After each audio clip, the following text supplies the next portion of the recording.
Tracing the twists and turns in our family tree very often involves dusty vaults, dead ends, and false leads.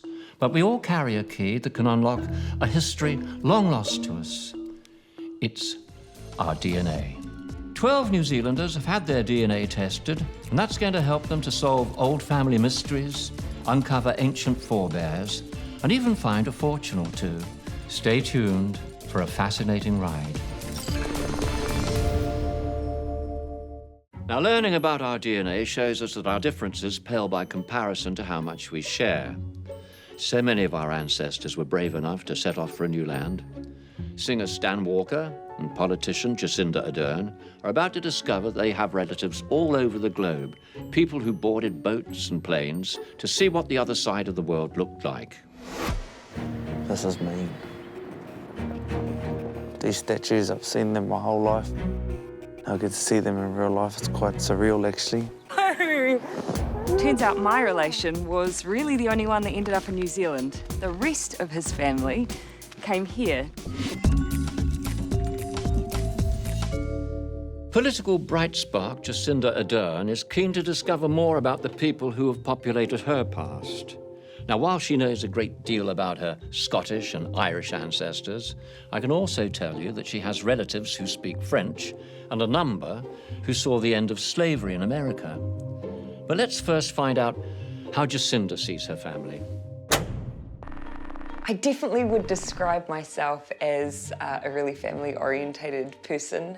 My family's really, really important to me, but unfortunately in the last few years, we've been all in different corners of the world. My parents are living in the Pacific Islands, my sister lives in the UK, but of all of us, I think probably I'm the most family-obsessed one of all of us. So yeah, family's really important to me.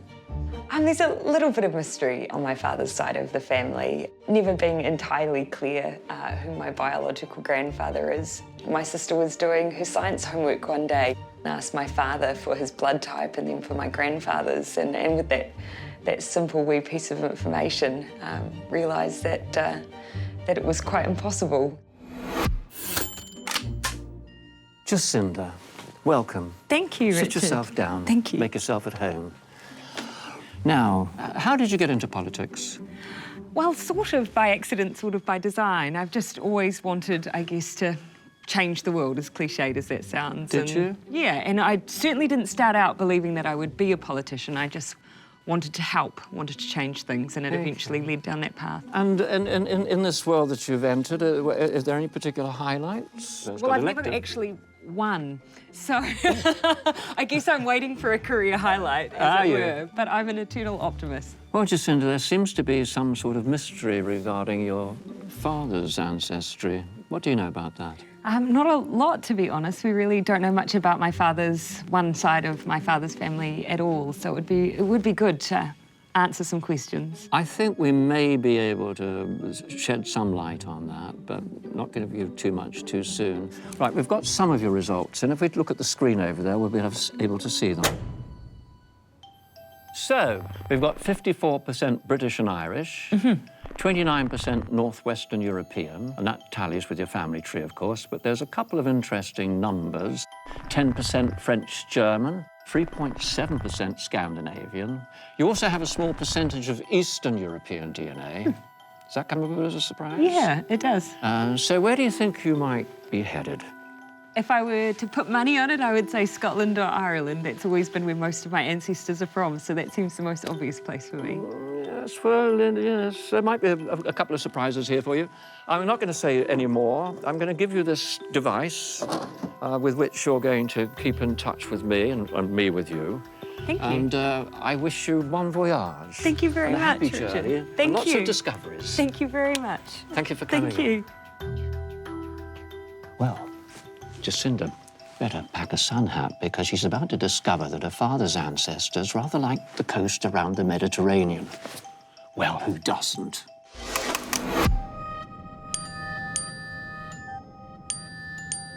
Hello, Richard.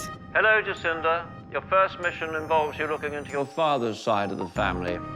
Now, we've found relatives linked to him, so make your way to Athens to meet your cousin Lana to learn more. I don't think there's any Greek blood in my family that I know of. Why am I so pale?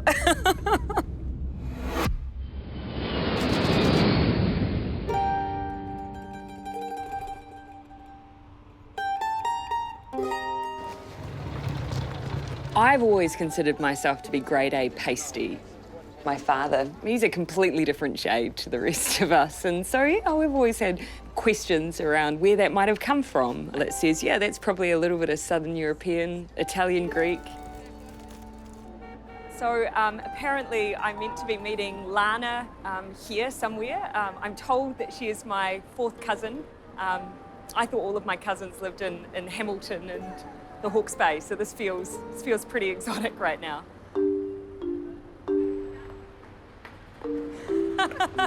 Hello. You must be Lana. Yes. It's so nice to meet you. Nice to meet you. Oh my God. You have my teeth. That's what everybody. I didn't expect you to look like me. This is a little amazing. It's really nice to meet you. It's so lovely to meet you too. We've been so excited. Yeah, it's really exciting to meet you. Why couldn't I get the teeth and the olive skin? I would have. So I think we might be related on my father's side, but I know very little about his heritage. Maybe you can help me fill in a little gap. Well, I think we're also related through my father's side, through his mother. Her name is Dorothy West, and she's supposed to have had Irish, Scottish, possibly Welsh heritage. So I'm hoping to be able to now find more about her father. They have some records of them in Mafeking in South Africa, but I haven't been able to trace yet where they are from in the UK. So at some point they've migrated from the UK over to South Africa, and that's probably where our family tie is. Where we'll figure something out, yes. So the backstory is my parents divorced in 1979, and sadly our families didn't stay in contact. So I had very little contact with either my father or any members of his family. So I'm very excited to hear what you have. I don't have many photos on my father's side because I just don't know much about his father. This is my father and his twin brother. There were two sets of twins in my father's family, and we always get a little bit as confused as to which one is which. But I'm pretty sure that this one is my dad. Here's a little one. Excuse me, that'll be a confusing message from Richard. Hello, Richard. Well done, you two. Your reasoning's exceptionally sound because you connect through your father's British ancestry. Huh.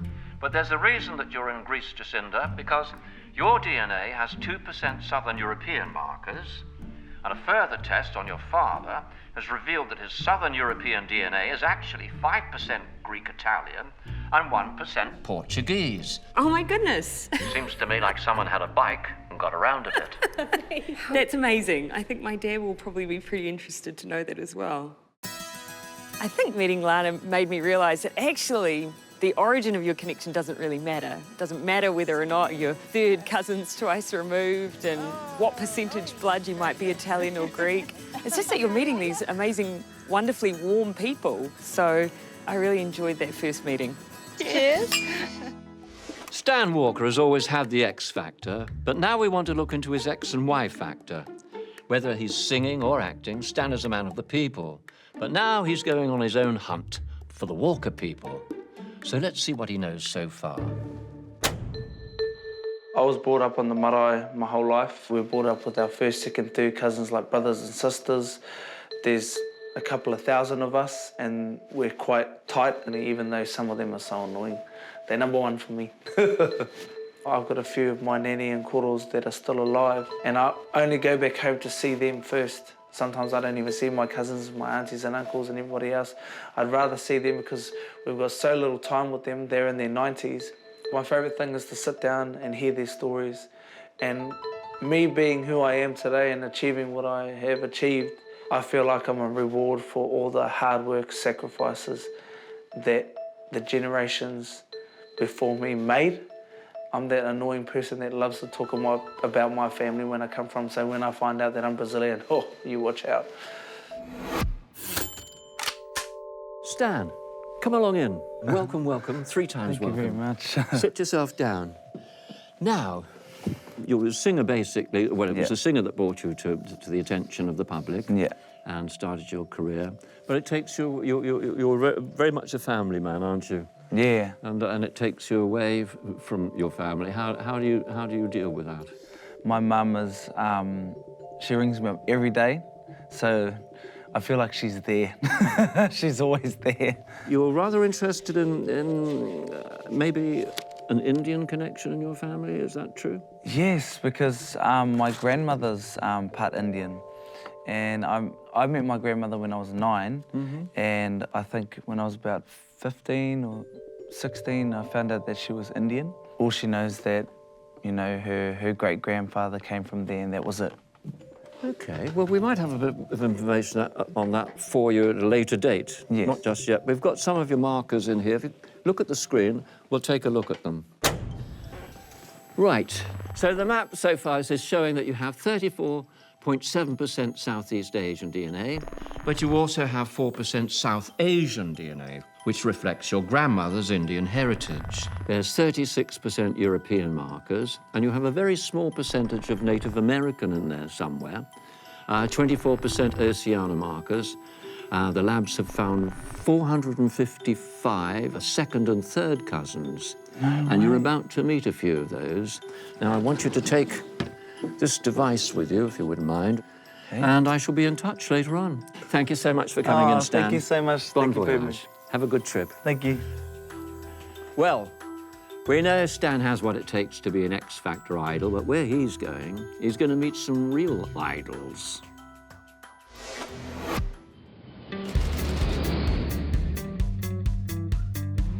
Stan's landed in California to meet a connection that's a lot closer to home than he might have imagined. I don't think I had any family or knew anybody or, you know, was related to anybody in America, so this is going to be really weird. Oh my gosh. Kia ora. Kia ora. Yeah. Stan, Yes. welcome. Nice Kia ora. to meet you. I'm Zena, Kia ora. and I think we're relatives. Oh my gosh, this is so... And we have a surprise for you. Oh, really? Yes, come with us.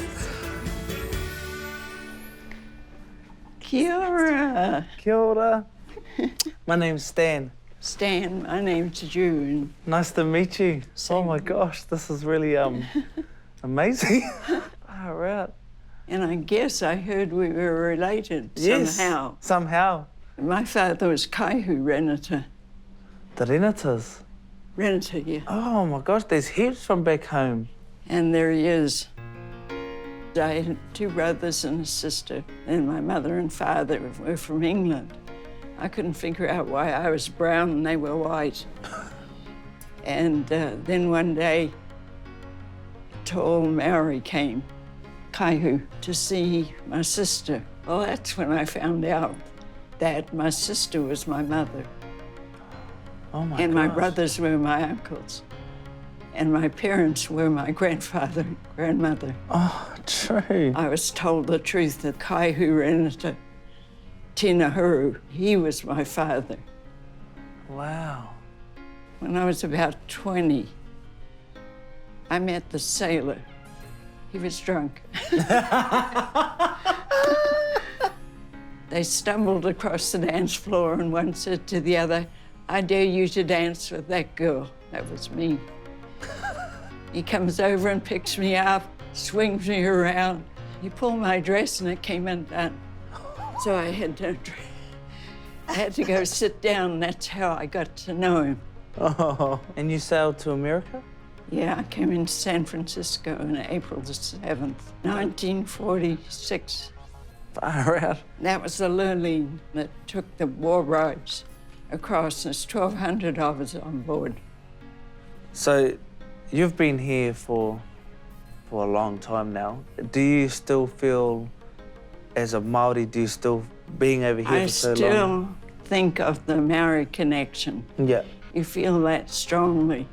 Yeah. And all my kids do too. They go back there and they've met some of the family, the Maori side. Yeah. I just love your tattoo too. Oh, thank you. My cousin did this for me. This is a hammerhead shark. It represents my guardian.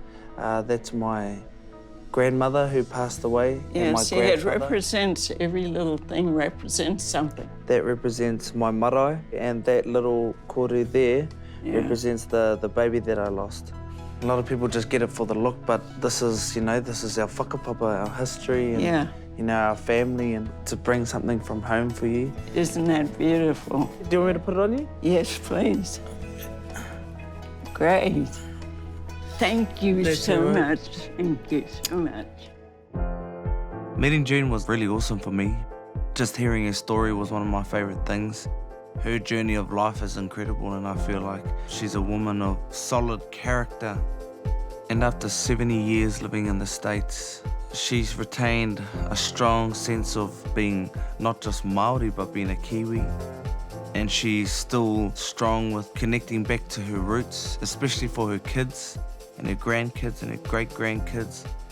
They're very proud of their heritage, and it's awesome for me. I'm proud to see other Māori who have never been brought up Māori, proud of their heritage. If you got Māori in you, you know, eventually it's gonna get you. Jacinda Ardern came to Greece to learn about her father's family history, and now she's about to find out that Athens is also a part of her mother's history as well. When I was a student, I always really loved history. I always loved politics. I guess Greece for me represented a combination of those two things. But being here and experiencing it rather than doing it via correspondence in the Morrinsville College Library is pretty special.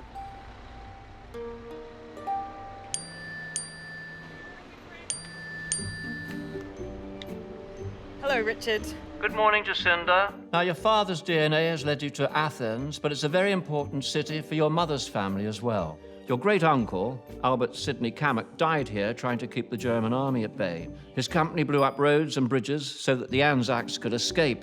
50,000 made it out before the Germans invaded, and he now lies up the coast in the Phaleron Cemetery. Now, over the years, I've gone through a lot of records around my relatives' involvement with both wars. Arriving at the cemetery in Greece, not realising that I had a relative there, and just seeing those hundreds of tombstones in that beautifully kept cemetery, but knowing a relative was there who had been buried so far away from home, it was a really powerful thing to have a chance to go and see. A.S. Cammack, New Zealand engineers, died 26 April 1941 at age 42. Cammack is a relative of mine on my mother's side via my grandfather. They were migrants from Ireland to New Zealand, and I had absolutely no idea that one of my relatives was buried here, which is really, really, really sad. So he was an engineer, a sapper, 2173. Sappers, they were, I guess, the workers, built the roads, built the bridges, cleared the mines. Workers of the war, I guess.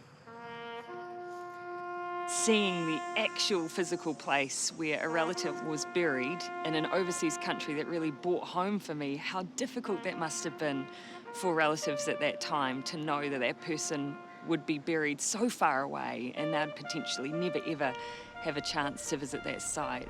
Yeah, and who knows, I could well have been the very first relative that's ever visited that grave. That was a really powerful thing to experience.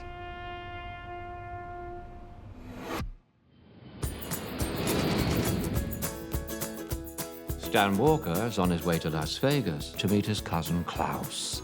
Well, this is not a casino. And so I'm about to go and meet my relative. Hi, Stan. Hey. My name's Klaus. I think we might be related. All right, nice to meet you. You too. Come on in. When I first saw Klaus, I was just like, oh my gosh, it's like looking at my own people. It's like looking at my own family. It's crazy how we look alike, isn't it? I know, I feel like that you could actually just be just one of us. I completely agree. I mean, you look like a younger version of me. Wow. That's good. So my question is, why did you get your DNA tested? My children had some health issues, so their mother thought that maybe I should look into my ancestry. and see how much we match DNA-wise. So when I got the results back from the lab, you showed up as my second cousin.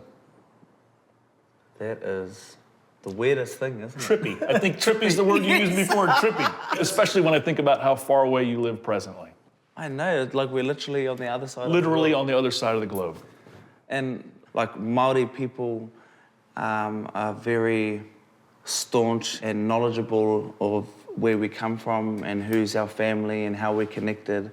It gets handed down. It's genealogy, but we call it our whakapapa. It's interesting to hear you talk about that, where when I think of my side of the family, my father is almost the opposite of what you're describing with how close he is with his family. Yeah. And the other side is my mother. And my mother's Polynesian. Look at that. Wow.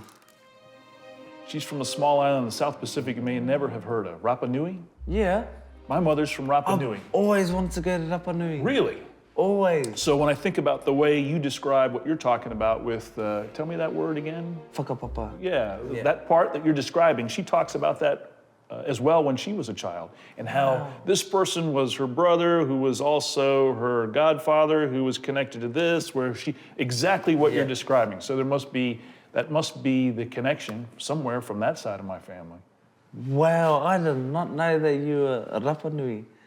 I tried to hide that part of my life for a long time. Growing up in Virginia, being a little ostracized because people don't look like you and I do. Yeah. Grew up, got older, started to meet more sophisticated girls that weren't from places like Virginia. Yeah. I started to be a little more interested in where I came from. Yeah. And my mother died when I was young, and she's buried there. Yeah. So I thought I should go back and visit. Hopped on an airplane, flew there, got picked up at the airport, didn't realize that it's exactly how you're describing when you grew up. It's just like that.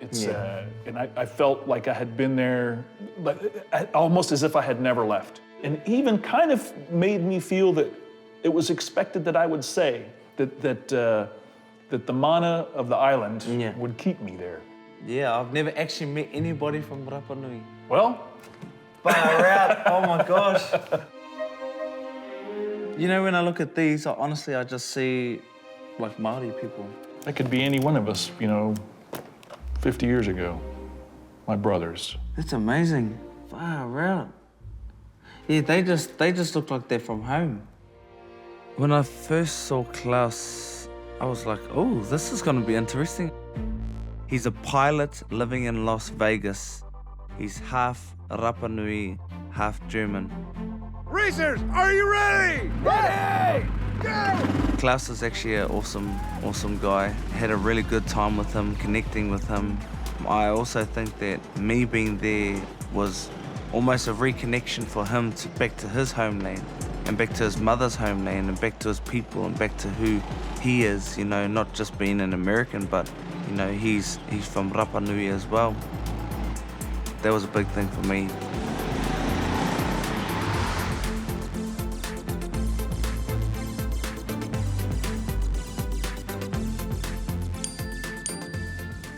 Here we go. Sorry. No worries. Okay, sorry to break up the family party, Stan, but another family reunion awaits you. So pack your bags, you're off to Klaus's motherland of Rapanui. I am going to Rapanui. Did you know about this? I did. No way. Jacinda Ardern is digging deeper into her Irish roots.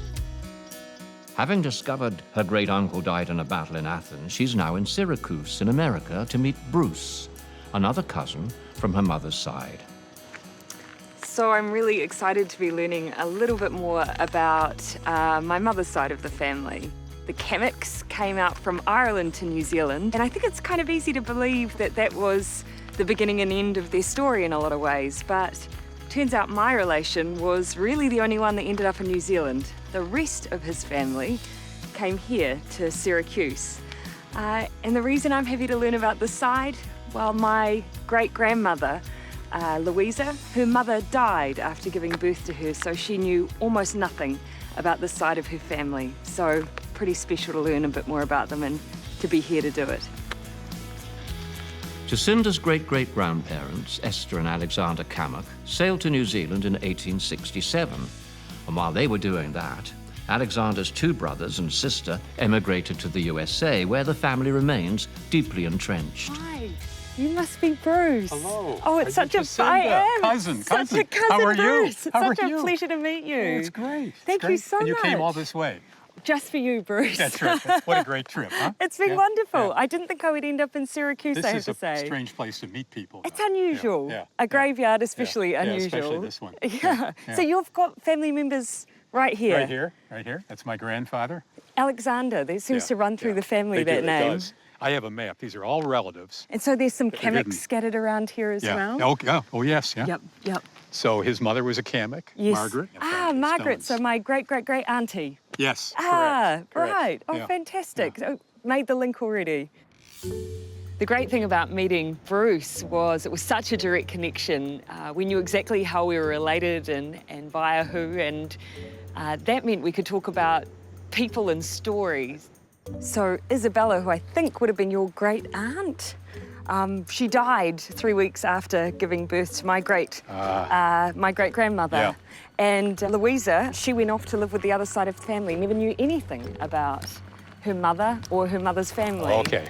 So we're headed up here to where Isabella and Hugh are buried, according to my map. And so that would be who my great-great-grandmother was named after. That's right. That's right. Yeah. Well, I think it's Yeah. nice, even though all that distance that Alexander went all that way to New Zealand, he still thought to name his daughter after his sister. Yeah.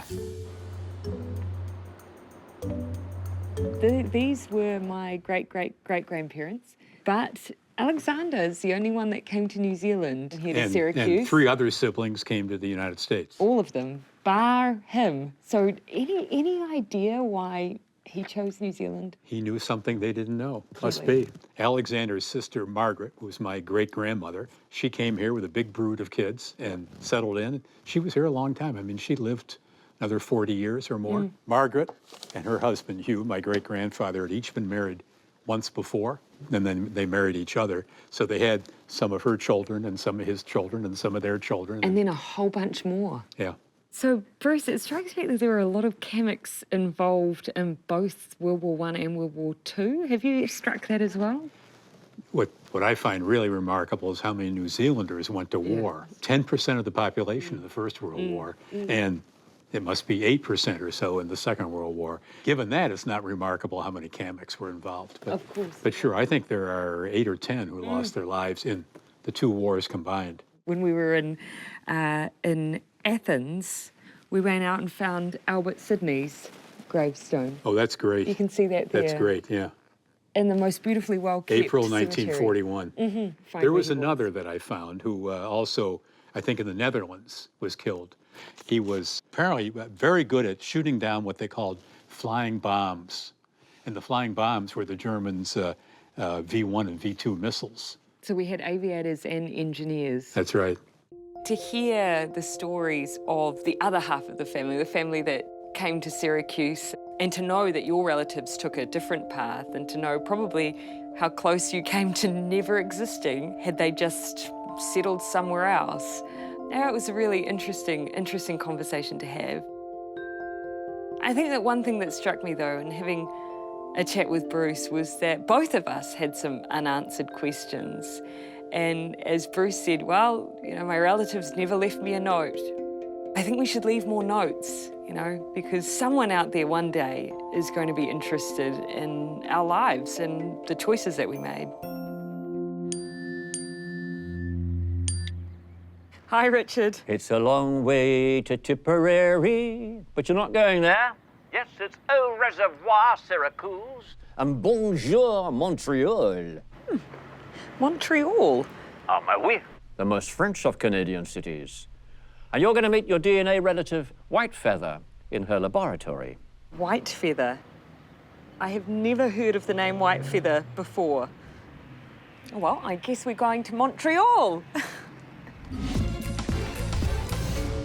Entertainer Stan Walker's DNA odyssey led him to America, where he met his cousin Klaus and learned of the family connection to Rapanui. And now he's about to learn a whole lot more.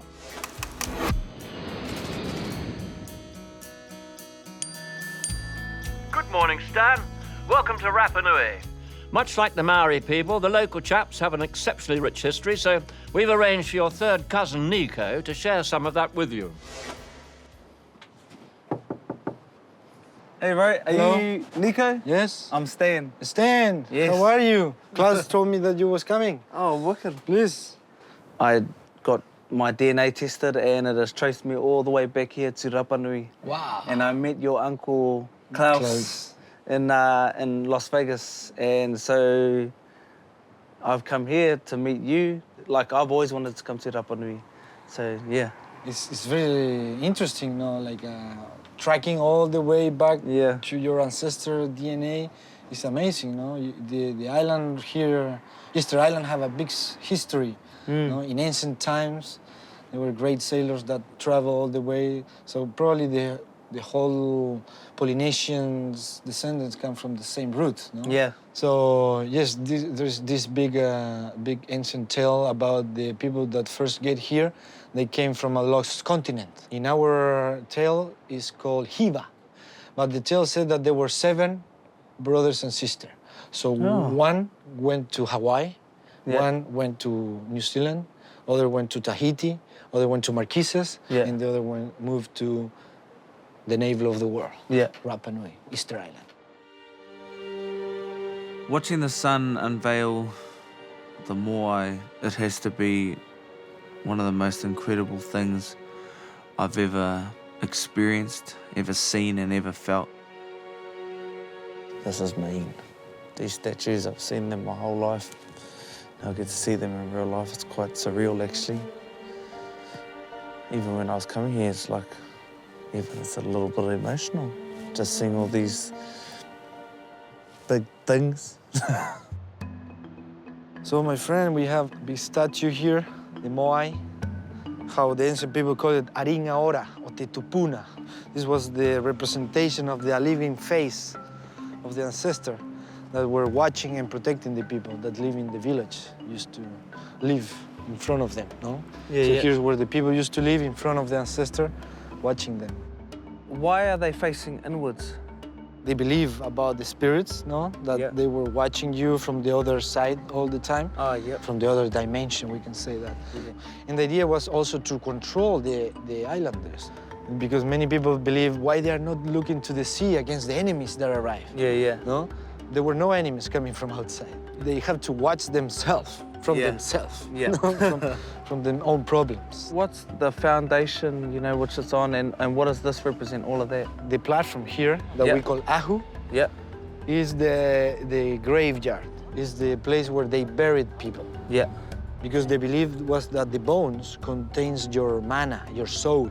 And then the Moai become like a representation of the person that is buried underneath. Politician Jacinda Ardern has been investigating her Irish DNA. Her forebears from the Emerald Isle favoured America, but some of them set up in Canada.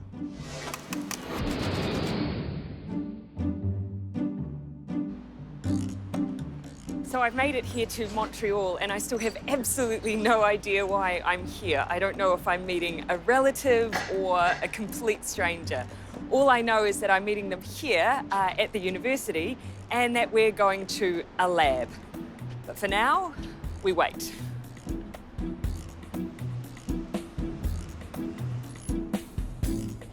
Hi, Jacinda. Oh, hi. I'm White Feather. Nice to meet you. You traveled a long way to be here. I have, and I have no idea who you are.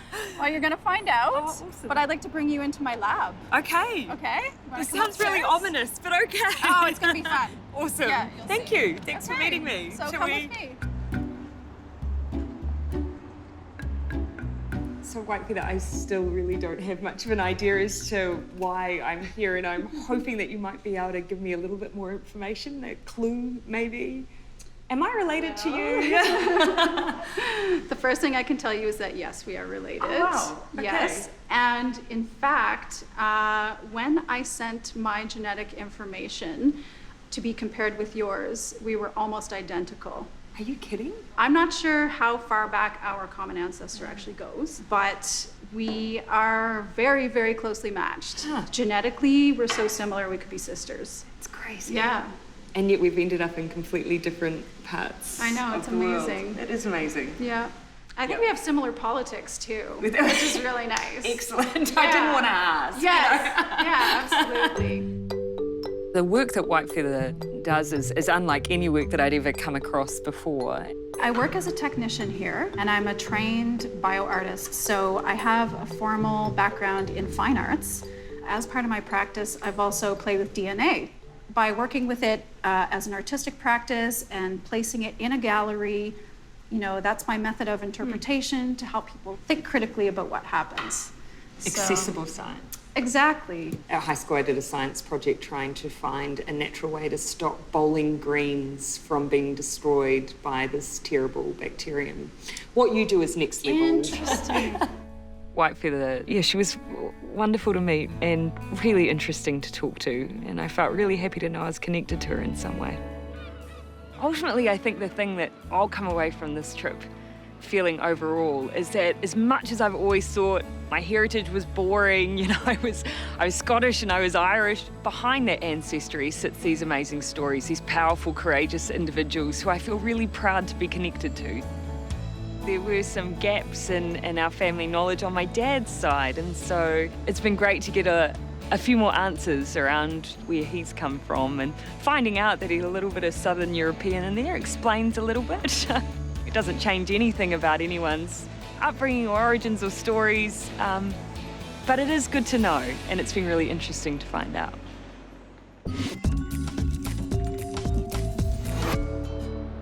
Stan's DNA journey has taken him to Rapanui, best known to us as Easter Island, and now he's looking at his ancestry with very fresh eyes.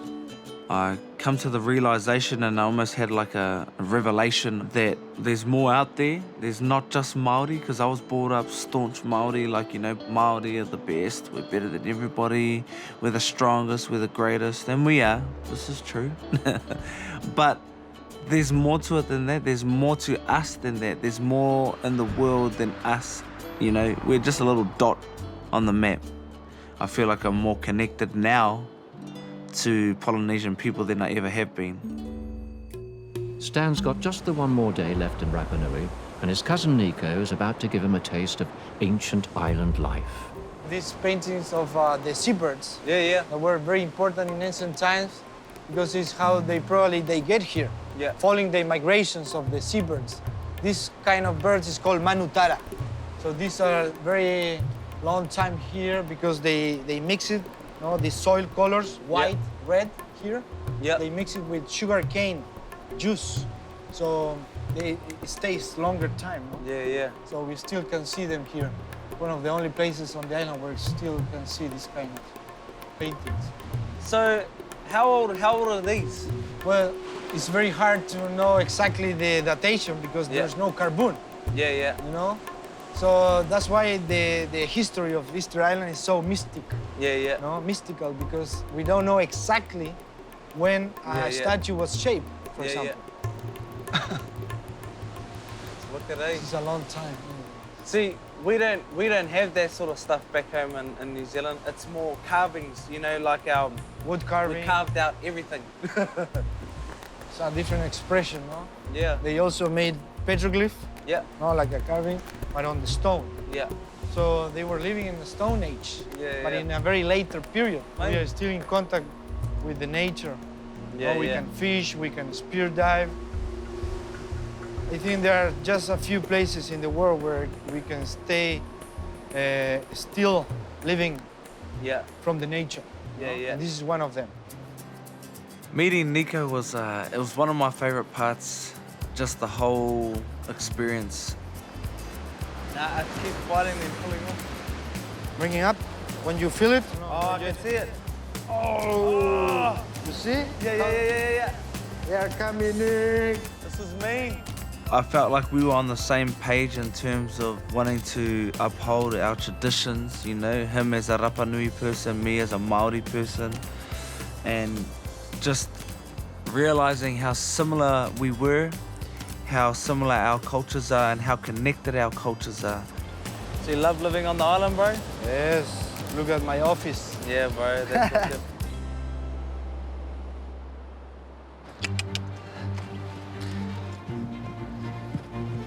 This trip for me has been very unexpected. I didn't expect to come to Rapanui. I didn't expect to go to LA. I didn't expect to go to Las Vegas. To come here and find out that, you know, once upon a time we were one people, Māori, Tahitians, Rapanui and Rarotonga and even Hawaii, you know, we were all one at once, way back in the days. You know, as Māori, we talk about Hawaii. We come from a place and everybody shares the same sort of story, maybe a different name, but it's a lost continent where we come from. We share the same history, just slightly different stories. I feel like I've come home in a sense, learning about myself, about my history, for myself and for my family.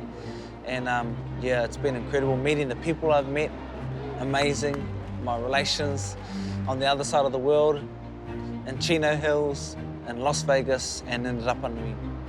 To find out that these people share the same DNA, the same blood as me, I feel that same feeling, that whānau, that whakawhanaunatana.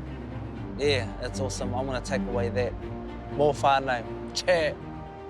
Our DNA contains tiny hints that tell us how our forebears traveled. It shows us where to look, to uncover traces of their lives and the stories we find to help bring them back to life. I wonder who's going to be brave enough to take the test next week. Why don't you join me to find out?